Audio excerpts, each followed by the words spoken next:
Well, hello everybody, I am Spegtacular, the Silverstacular. In this video, I want to talk about the last silver that I would sell, the last piece.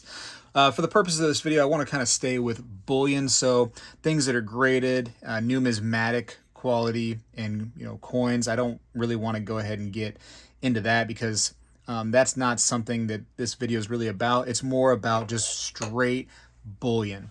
So first things first, I want to establish that I'd have no problem selling big chunks of silver if need be. Now, I'm not really trying to sell any silver, to be honest with you. I'm trying to hold it forever. Maybe into retirement. Maybe if something comes up that I really, really need to go ahead and liquidate silver, it is there for that purpose. But I'm trying to just hold it, pass it on to the next generation if at all possible. But luckily for me and anybody who stacks silver, all of us, I mean, it's very liquid. I mean, you have no problem selling the stuff. So if it ever comes to a time when I need to sell, that's kind of what this video is about. But again, I'm not really trying to do it. Now, I have sold things before to get other purchases. When I thought that spot price was kind of significantly high, I've gone ahead and liquidated and came back in at a lower price. I've done things like that. But it's just very, little trickle amounts, not something significant usually. 100 ounce bars, right? I'd have no problem. That'd probably be the first on my list to go ahead and liquidate. It's a big chunk. You can move these no problem, in my neck of the woods at least. Online dealers will buy these no problem. And in my experience, online dealers will buy these right here, usually for at least spot. And the process is pretty simplistic. Money goes right to your bank account, no problems. 100 ounce bars, that's going to be probably the first on my list that I'd be willing to go ahead and get rid of, liquidate, just because it's there's no like sentimental value there. There's no like, it's cool. The bars are cool when you got one in your hand, I tell you what, but I'm not totally in love with that right there. And I think that all things considered, it's just easier just to get rid of that than just hold those and move those all the time. Next are 1 ounce or different size, just kind of like not generic per se. It's more novelty silver. So like little Bitcoin silver pieces, or these little sword and shield kind of pieces. These little Let's Go Brandon pieces. While they're cool, while I like to hold them at this point right now, it'd be no problem for me to go ahead and drop those off. Things like this right here. Just, little cool little things, the little A-mark bars. And these are all just examples. These kind of bars right here, little 5 ounce bars and stuff. Things that are a little bit better than just regular basic generics. Engelhard bars, things like that. Johnson Matthey bars, same kind of concept, I think. They're just like a little bit better, but you get a little bit of a premium on those, something that I would not mind moving. Right here on the screen, actually, you can see another type of silver, which is silver shot. I'd have no problem getting rid of that way early on in the list of what I would sell. Silver shot to me is neat if you're going to be melting silver. If you want to try to play the fractional game, it's interesting. Only problem is, as you can see right here, there's no stamping on it. There's no proof at all that is even silver. So you're really kind of buying on a promise or on a guarantee from somebody else when you buy that stuff. So I have no problem getting rid of a silver shot, and that would be right around where I am right now on this list. Next, although I wouldn't call them not numismatics, I wouldn't call them, the same thing as high grade or, really nice condition or rare coins. But these right here, these call peace dollars and Morgan dollars, while they are 90% silver, not a full ounce, this is something I can move pretty quickly into the list of things I would sell. This one right here is a little bit better right here. I'd probably try to hold on to that one, maybe one day get it graded down the road. But some of the really nasty, dirty, beaten up ones, not special dates, I could move those right around now on my list. I mean, no problems. Get a little premium on those right now, but I'm not totally holding those until the end of the world, so to speak. Next on the list is other countries' bullion. So here's a Canadian maple leaf. You're talking Krugerrands, Australian kangaroos or kookaburras. That stuff right there, Philharmonics, I can get rid of that stuff right about now on the list. I do like to hold that stuff because I think it's neat to hold, different countries' bullion. Have like just a variety pack, so to speak. But, right around the middle or so of this video, I think that I could easily get rid of those, and not a problem. Not a problem. Mentally, I could go ahead and get over it pretty quick. And usually when you go to sell that kind of stuff, you take a little bit of a hit or you get right at spot. In my experience, sometimes you do better. Depends on what's going on in the world, right? We've all seen that. All right, next, hand-poured silver art. Although it is cool, although I love this stuff to death, probably about fourth from last is where I would be on selling this stuff. I think it's something I'd like to hold on to as long as possible. Little snowflakes, every single one of them, I tell you what. And there's so many different artists out there. It's just like collecting, sports cards, except for they're actually valuable. I think sports cards are coming back, though. Excuse me if you're collecting them. They're still valuable right now. I think they're making a comeback. But fool me once, shame on you. Fool me twice, shame on me. I'm not gonna fall into the sports cards anymore. No offense to those who love them. But poured silver into it. But I could sell that probably about fourth from last in my overall types of silver that I'd be willing to sell at different, times, of course. Maybe if I do have to come to a time where I have to sell, this might be the exact order I start liquidating it. Maybe the first thing goes is the 100-ounce bars. I see how I do, how I am, and then I start going from there. But the last one, I'm definitely holding on to dear life. And I'm going to show you that here in just a couple more moments. One of the dead last right here is right as you see it. And these are just really basic silver rounds. These right here happen to be Inglehards, a little bit better of a round, but let's just imagine these are even more basic, like just buffalo rounds. The cheaper, the better. This is stuff right here that I'm trying to hold on to as long as possible. Why? Because they're the cheapest to buy and they're the cheapest to sell, usually. It's just the cheap buffalo rounds, the 1 ounce simplistic rounds, as simplistic as possible. They're not special by any means. They're not really collectible. They're just bullion, and that is it.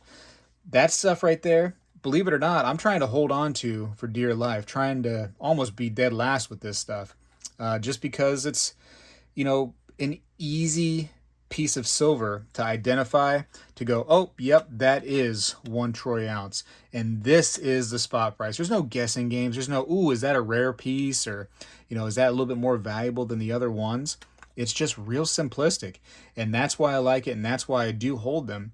And I keep them as close as I can to me, because that's one of those ones where I'm just going to try to go the distance with them. Now, one of my favorite pieces of silver, period, and one of the ones that I would have the hardest time moving, although I have moved some in the past to make room for other things, this right here, I have a special place in my heart. And it's junk silver, constitutional United States silver. Most countries have some sort of, let's call it junk silver in that country. Call it what you want.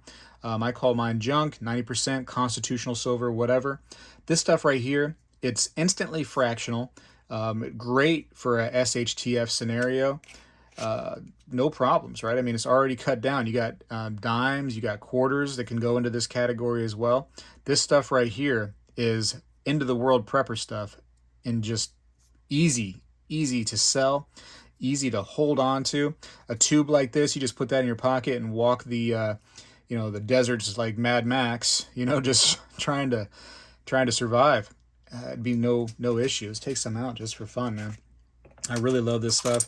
I think this is like the best silver you can possibly stack. Even today with premiums and prices going up, these things right here are a must buy. And I've made videos before talking about the very best silver that you can stack, which I called dimes. And I think actually this is the video that I made some years back, talking about the best silver you can stack that I'm looking at right here as I talk. But, spoiler alert, I come to the conclusion that Roosevelt dimes are the best you can stack. And I tell you what, I'm holding on to constitutional silver as long as possible. As long as possible. Although, like I said, I've sold some before, just little bits, just to make room because it was filling up a lot of gaps. Those little bits and pieces of silver start to add up, I tell you what, over time. All right, dead last. I'm going to show you right now. This is it. This is the last thing that I would want to sell in my stack. I'm going to try to hold on to this forever. I'm going to try to explain why. And hey, listen, your mileage may vary depending on where you are in the world, right? Right here, the American Silver Eagle. And I don't like the American Silver Eagle. Not a fan of it personally. I think it's a kind of a lazy design.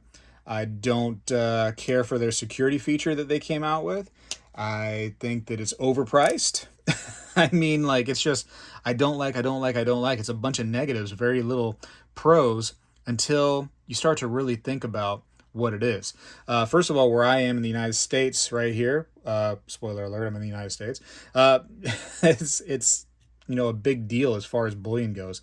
It's the most recognized bullion product that we have is the American Silver Eagle.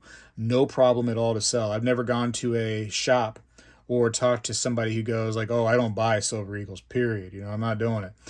They'll always buy them. May not be the exact price that you always want, but they'll never say no, as far in my experience. Now, as far as prices for selling them, I do see that they sell for a pretty good premium because you buy them for a pretty good premium. There's been many times where you paid $10 over spot for these right here. And I know it's crazy. I know it's wild to pay that much for just basic bullion silver, really. I mean, at the end of the day. But it is, minted by a government. It swears to be what it is, which is 999 fine silver, 1 troy ounce. It does have a value on there, which is $1. I know you wouldn't want to take $1 for it, but it does have that value on there to make it actual government minted bullion. Stacks up in a nice tube, no problem. Doesn't really shake up or anything like that. Fits well. And like I said, man, easily recognized in my neck of the woods. Probably mostly because of the significant premium you pay on these. That's one big reason why I'm not trying to sell those until the end. But because of its, how recognizable it is, it has almost all the information you could ever want on there. I wish it did say 999 fine silver, but it does say fine silver, which by definition should be at least 3 nines fine. Should be, hopefully people know that when it comes time to know that stuff. But yeah, man, American Silver Eagles, as lame of a coin as it is, that's going to be my last thing that I would ever sell bullion-wise. Silver bullion. Oh, silver bullion. Wherever you are in the country, maybe you're in Canada, and the maple leaf is the last thing you would want to sell, or maybe you'd want to sell other things. I mean, that's fine too. You have a list that you've already created, a thought process, and I'm sure you have, right? You've thought about what happens if I do have to sell. I need you to do that for me. If you haven't done that, if you haven't just put some thought into, man, in the event that something happens to me, a loved one, whatever the case may be, a natural disaster, now I got to cover something. SHTF happens, stuff hits the fan, things are getting crazy. I got to start liquidating things, like little by little. What's the order going to be? Think about it just for a little bit. What's your order going to be? What's the one you're holding on to for dear life going to be? For me, right here, believe it or not, I know it pains me to say this, the American Silver Eagle, I'm going to be holding on to the longest. I don't go out there and just go, start going crazy and buying a bunch of Silver Eagles just because I said that that's going to be the last one I go ahead and get a hold of. There's plenty of good things out there that are way, way cheaper. For instance, right here, constitutional silver, just regular, 1 ounce rounds. There's so many things out there that realistically are probably a better buy. But if I'm holding it forever, right here, not trying to sell them, not trying to break up this tube right here, just trying to keep it sealed for as long as possible. And maybe one day, if I need to, this will help me out in whatever I happen to be doing at the time that I need help for. Hopefully you enjoyed the video. Hopefully it just kind of gets you a little bit of, your brain moving. That's kind of like the idea here. Just move your brain a little bit. As you can see in the video behind here or in front, however you want to view it. Yeah, that was the Roosevelt dimes I thought were the best possible silver you could stack. Super fractional, as fractional as you can get. Way better than buying like fractionals, like 999 stuff, which is, like a 10th ounce, like 10th ounce now. I'm just talking like it takes 10 to make 1 ounce. That stuff is like $5 for a 10th ounce. So when you actually get an ounce of it, you're talking $50. Meanwhile, for an ounce of this stuff, it's way cheaper to just go this route right here. And you're still fractional. You're still within a government currency. It's recognizable. As long as you know what the dates mean on those 90% silver coins, then you're golden. But yeah, man. Actually, oddly enough, these two right here, Silver Eagle and Junk Silver, are some of the last things I would ever sell with bullion. I got to go for now. Appreciate you for watching. Tell me what you think down in the comments. If you have different orders, if you think that I'm crazy for holding on to the Eagle for dear life and being the last thing I sell, then let me know that I'm crazy. Sometimes I need that, those checks. I need you to check me a little bit. Tell me I'm crazy. Spegtacular. Appreciate you for watching, and I'm out. Well, hello, everybody. I seek to educate and entertain through my journey of collecting coins and stacking precious metals. I encourage you to subscribe, and please stay with me on this journey. I am Spegtacular, the Silver Stacular.